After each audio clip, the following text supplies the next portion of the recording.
आज यड्रावकरांच्या माध्यमातून 50 वर्षाच्या स्वप्नपूर्तीचं जे डॉक्टर बाबासाहेब आंबेडकर पूर्णाकृती पुतळ्याचं जे स्वप्न होतं ते यड्रावकरांनी आता सत्यात उतरवलेलं आहे।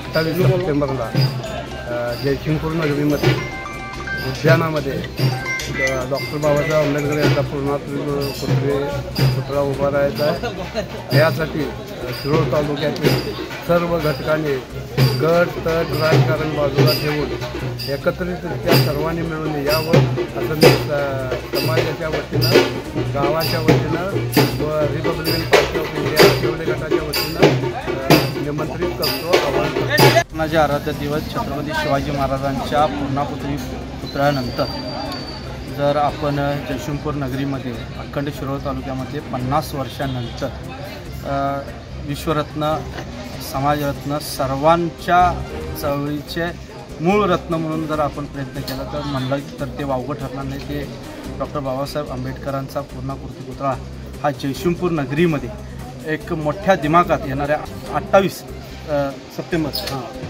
आगमन सोहळा होणार आहे।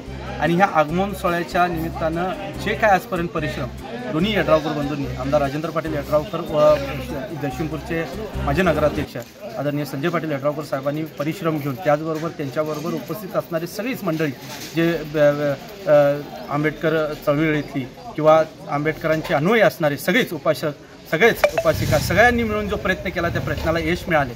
आणि ह्या येणाऱ्या ज्या आगमन सोहळ्यामध्ये आता सर्व समाजानं, म्हणजे मला वाटतं की एकत्रित सर्व समाज, बौद्ध समाज असो, मातंग समाज, या सर्व समाजानं एकत्र आलं आहे। तसं सगळ्या समाज बांधवांनी, बहुजन समाजाने एकत्र येऊन एक चांगल्या पद्धतीचा मोठा उत्साह साजरा करतो। छत्रपती शिवाजी महाराज जसे आपल्याला आदरणीय आहेत। मंगल भीमराव कांबळे, शिरोळ पंचायत समितीच्या माजी सदस्या व यड्राव ग्रामपंचायतीच्या विद्यमान सदस्या। आजचा हा सोहळा आहे तो फक्त आणि फक्त डॉक्टर राजेंद्र पाटील यड्रावकर यांच्या प्रयत्नाचं फळ आहे।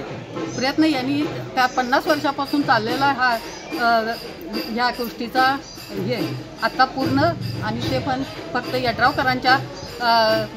यड्रावकरांच्या